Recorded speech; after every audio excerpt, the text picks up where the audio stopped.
We're in with Senator Joe Griffo, and yesterday Griffo texted Leon to see how things were going with his upcoming show at the Turning Stone, not even realizing that Leon was going to be in studio with you this morning, Joe. Yeah, either I'm clairvoyant or he's working some great magic again. Yeah. This one was all you, man. I'm sitting in Poughkeepsie yesterday getting ready for a show. I get a message, and then I talked to Bill last night. He says you're going to be here. So you got your own magic going on right now. Some mojo going. Haven't seen you in 2 years. A text message yesterday, and then we're sitting across from each other. So Good morning. New sidekick over here. Yeah. I may be able to when do you a part retire. of the show right now. I'm not sure what we have here, but we're working. Totally. So no, I was just. Somehow, I was thinking of him yesterday, and so it's funny how that stuff works. Yeah, really, right? And so proud of him and what he's accomplished. It just kind of was a shout-out, and it's awesome. He looks great and doing phenomenal things still. And I do have to say that it's really weird. I know this sounds like I'm just kind of jumping onto your thunder here, but last night I was sitting and watching the Giants game, and all of a sudden, Maybe we should call it the Eagles game instead. So that's when we were texting each other. Well, and I'm thinking, depressed. you know what? I got to get on my computer. I've got to reach out to Leon and let him know. And then all of a sudden, Leon messages me right there. So there's something weird going on here. I thought you were going to say Kanye got a hold of you. Then I would really like. One trick you need to work with Leon is making legal sports betting appear in Albany. Make the legislation appear. I know people I'd like to make disappear. Yes, I can think of a few myself. All right, Leon, where in the hell have you been? You were in China. You've been all over. Yeah, I've been all over. It's been about 2 years since I've done a show at home in Central New York. Yeah. I had my own residency in a theater in the beautiful island of Saipan, which is in the South Pacific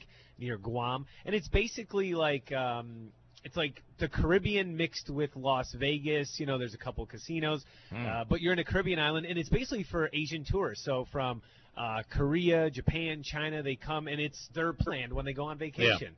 And steady stream of tourists. So anyway, I was there for a year. Magic Rocks played 10 times a week, 2 shows a night, 5 nights a week. And you were in one place, which had to be really awesome. It was beautiful. Why do the Asians yell monkey, monkey when they want to win in blackjack? Good luck, right? Is it a good luck thing? I've always wondered. I think so. Ni hao. Ni hao, ni hao ma. They'll do that at the Turning Stone whenever for some reason. Yeah. I think it's a good luck thing. I mean, they have a lot of different luck things based on the year and all that stuff. So maybe, I don't know. Maybe they're calling me a monkey. Monkey, monkey, get away from this table. Get away from your bad luck. You brought us bad luck. The year of the monkey, and now they're yelling sheep, sheep, sheep. All right. So you were there, and then you've been traveling the country. Yeah, so did a year there. We did 520 shows. So that was, 10 shows a week, 52 weeks. Yeah. And then been touring all over the United States. And finally, the tour has brought me back home. It'll be just about 2 years since I did my last show in Central New York. Wow. And I'm a straight shooter, Bill, so I'm just going to tell the listeners, we need to sell some tickets, guys. It is not going to sell out at this rate right now, and I feel totally comfortable saying that. I've sold out every show I've done at the Stanley, at the casinos, dating back 10 years. Yeah, you got to sell it out. We need help with this one. So October 20th. You're on your own record, by the way. The Comets are on a record for sellouts, and you got to keep this record going as well. Yeah, so I need help. I need Central New York help. Next Saturday. There are 2 shows. There's an afternoon show and an evening. Not tomorrow, but the next Saturday, October 20th, we got a 3 p.m. and a 7 p.m. show. Okay. 3 p.m. It's family friendly. I know it's at the casino, so some people don't think that. But the 3 p.m. and 7 will both be family friendly. So bring everybody out. You can call 361-SHOW for tickets, or you can visit Ticketmaster.com. Joe, one of the things you see, and it's with, what's his name, the guitarist from New Hartford? Joe Bonamassa. Yeah. Joe Bonamassa. Great act. Here's the problem, though. Joe's from here. Yeah. And when Joe comes back to here, he doesn't get a crowd. He'll sell out theaters all over the world. He could play in Syracuse. He'll sell out in Albany. He'll sell out in London. But for some reason, we take, it's Leon. He's our guy. So I really do believe that there's something there. Something there with that. Interesting.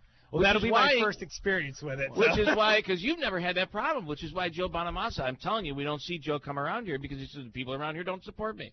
And we should. He's probably the greatest guitarist in the world. Oh, my God, what a great act. Yeah. Even more the reason for people to come out to support our local talent who are internationally renowned. And this is an opportunity. It may go to the point when you think about it, like a lot of people say, well, I've lived here my whole life. I've never been to the fort, or even if you're in the city, I've really never got out to the Statue of Liberty. Something about human behavior, but I think you can break that in a case like this.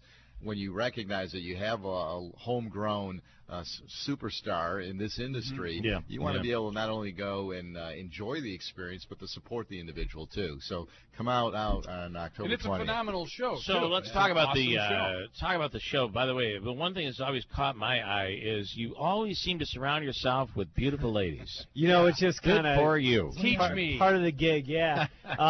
Teach Andrew. Okay, so we'll do a documentary. He can follow along this week. I like it. Stop with the Vecchio's pastries. That's what the first start is. No, I'm kidding. Yeah, the new assistant I'm working with, her name is Chelsea Lukongo. She's actually from Buffalo, and she is doing a phenomenal job in the show, professional dancer, and then turned magic assistant. And this whole concept where you are, your show today really spawned out of America's Got Talent, right? Yeah. Where the Rocks, I mean, it was high energy, and did they give you advice to do that? Or were you doing that before? And it's a long story, but to package it up in a matter of seconds here, I was very inspired by the first time I ever saw Trans-Siberian Orchestra. Okay. But that took years in my mind to develop, from seeing that experience to how can I tie that into a magic show, and then just tied it in for my love of rock and roll. One thing that did definitely help is when Howard Stern was my champion on America's Got Talent, he did give me some advice, backstage after the show. He said, hey, look, next time you go on, maybe do this, this, this. And then when he brought me back as his wild card pick, I definitely listened to everything he said.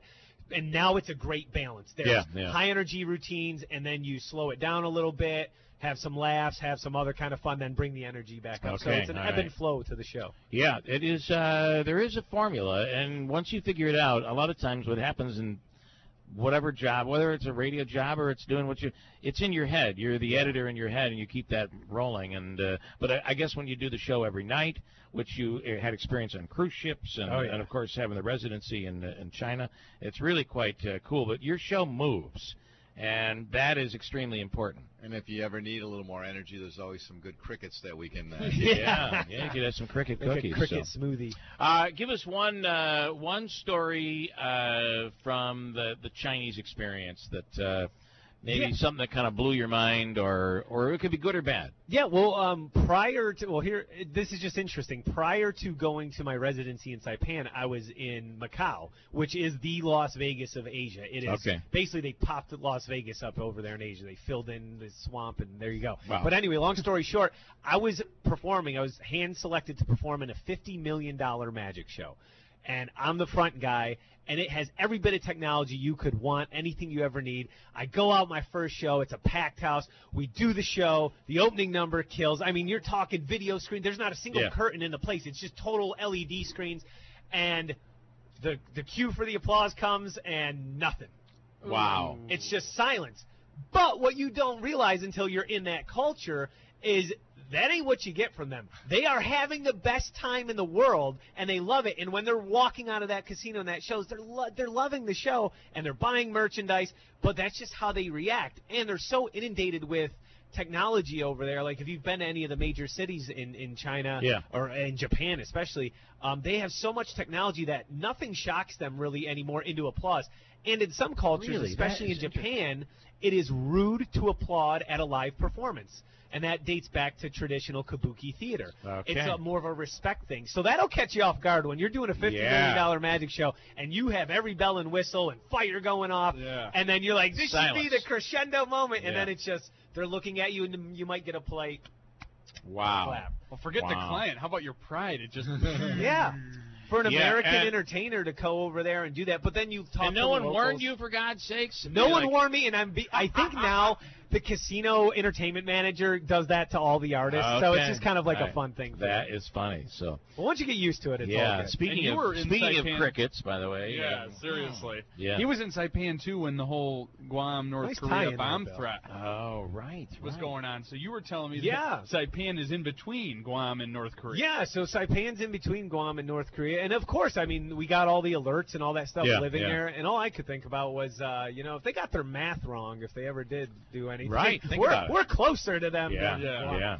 But thankfully, everything worked out well. Thankfully, Kim Jong-il is watching your show. And He was leading the applause. It's kind of, and that's the big thing about that whole thing when it was going on. It's like Do you really think they're going to get it right and they're going to have the accuracy that we want to not mistakenly blow up an island or a country or whatever? Yeah, my mom was freaking out, and of course all our dancers and everybody were from the States too, so everyone was getting messages and stuff, but thankfully it all worked out. All right, so the Turning Stone next week. After that, tell us what's happening. Is there anything new on the horizon for you? Anything big happening? Yeah, I'm actually booked all the way through 2020 at this point. Most of that is on the road and all over the place.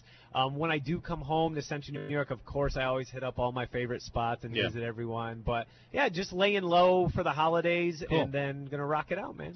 And you grew up in Utica, right? Yeah, East Utica. West Utica, man. West Utica. Yeah, went to Sacred Heart, then Donovan, then Proctor, then MVCC, then Utica College. I did all the institutions here. Kept it right here. All right, so you have it's 361 show. 361 show. There's a 3 o'clock and a 7 o'clock. October 20th. There are seats available. There are seats available. Central New York, we really need your support, so please come on out. Right. And we'll see you next weekend at the Turning Stone. I'm excited. All right. Leon Etienne, thanks, man. Thanks, Great Bill. seeing you. Quick break. We'll come back at WIBX.